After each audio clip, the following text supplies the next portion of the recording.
September tahun 2019, saya dan suami berkesempatan untuk pergi ke New Zealand dan berkeliling menggunakan camper van. Saya akan sharing pengalaman kami selama di sana, mulai dari persiapan, rute perjalanan, akomodasi, informasi promo lokasi alias sewa camper van gratis, detail mengenai aplikasi Campermate yang sangat membantu selama perjalanan, sampai ke total budget yang kami habiskan. Video mengenai New Zealand akan saya bagi menjadi beberapa bagian. Kali ini saya akan bahas mengenai persiapan yang kami lakukan sebelum berangkat. Semoga informasi yang saya sampaikan bisa berguna. Pertama, dokumen-dokumen yang dibutuhkan, antara lain paspor, SIM internasional karena kami akan menyetir kendaraan sendiri, dan visa. Untuk paspor tidak saya bahas, pastikan saja paspor yang kalian miliki tidak expired. Untuk visa, kami apply visa New Zealand sendiri melalui situs online. Saya akan perlihatkan secara singkat cara-caranya. Mulai dari, kita bisa search di Google, visa New Zealand online. Setelah itu, kita pilih website imigrasi New Zealand. Kita akan apply untuk visitor visa. View details and apply. Kita akan diarahkan untuk sebelum melanjutkan aplikasi untuk memiliki account Realme. Jadi karena kita belum memiliki account Realme, kita harus buat account Realme terlebih dahulu sebelum melanjutkan aplikasi.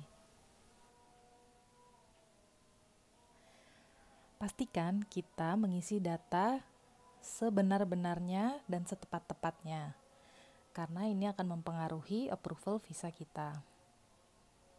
Jika sudah kita isi semua datanya dan sudah memiliki account Realme, kita kembali lagi ke website imigrasi New Zealand. Oke, kita isi username dan password Realme yang sudah kita miliki. Untuk visa New Zealand per kartu keluarga hanya membutuhkan satu aplikasi juga satu pembayaran saja. Saya membuat grup application karena akan pergi berdua dengan suami. Jadi jika kalian juga akan pergi dengan beberapa anggota keluarga lain, kalian bisa klik grup application di kanan atas. Karena formulir yang harus diisi cukup panjang, pastikan kita membaca secara teliti, mengisi dengan akurat, dan upload semua dokumen-dokumen penunjang yang diminta seperti bukti tiket PP, penginapan, transaksi campervan, rekening koran, dan lain-lain, agar memperbesar kemungkinan visa kita disetujui. Ada pilihan simpan, sehingga kita bisa mencicil pembuatan visa online ini sebelum disubmit. Total biaya yang saya bayarkan untuk pembuatan visa New Zealand berdua dengan suami adalah 211 New Zealand dollar. Ini kami bayarkan melalui credit card. Setelah itu, kita buka aplikasi PDF yang sudah kita submit. Di situ tertulis agar kita membawa print form PDF beserta paspor kita ke Kuningan City. Tersedia juga jasa delivery dengan biaya tambahan jika kita tidak bisa datang sendiri.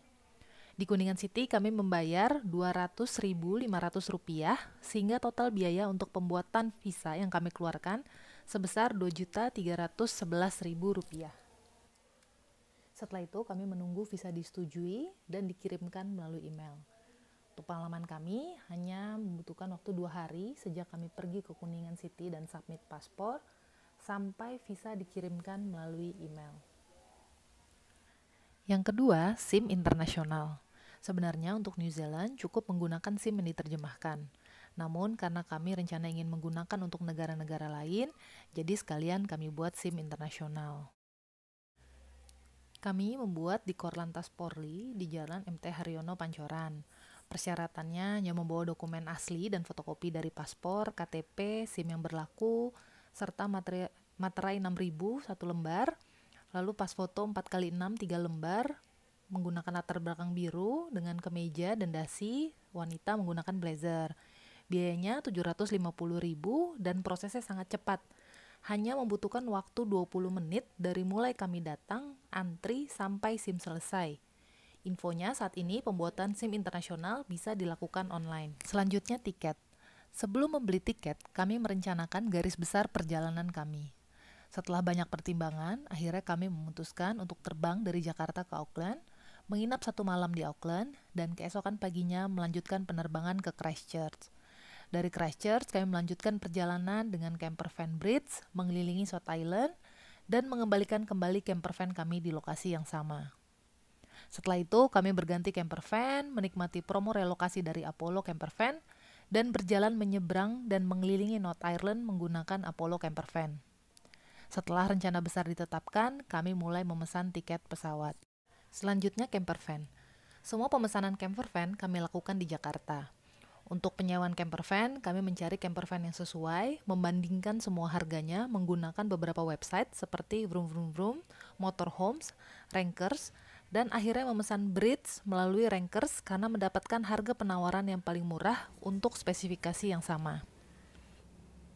Untuk campervan kedua, kami menggunakan promo relokasi dan mencari melalui beberapa website seperti Transfercar, Juicy Relocation, dan akhirnya menemukan campervan yang sesuai tanggal dan spesifikasi di website Apollo. Detail mengenai promo relokasi campervan akan saya share pada video terpisah. Kami membayar asuransi full untuk semua campervan yang kami sewa. Selanjutnya, saya akan membahas mengenai aplikasi Campermat. Aplikasi ini menurut kami merupakan aplikasi terlengkap bagi kita yang hendak merencanakan liburan ke New Zealand. Sangat membantu untuk menentukan rute perjalanan, mulai dari tempat menginap, membuang black water, grey water, pom bensin, toilet, sangat lengkap.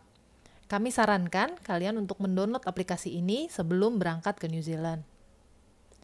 Sekian dulu sharing dari saya kali ini, semoga apa yang saya sampaikan bisa membantu persiapan liburan teman-teman semua. Terima kasih telah menonton.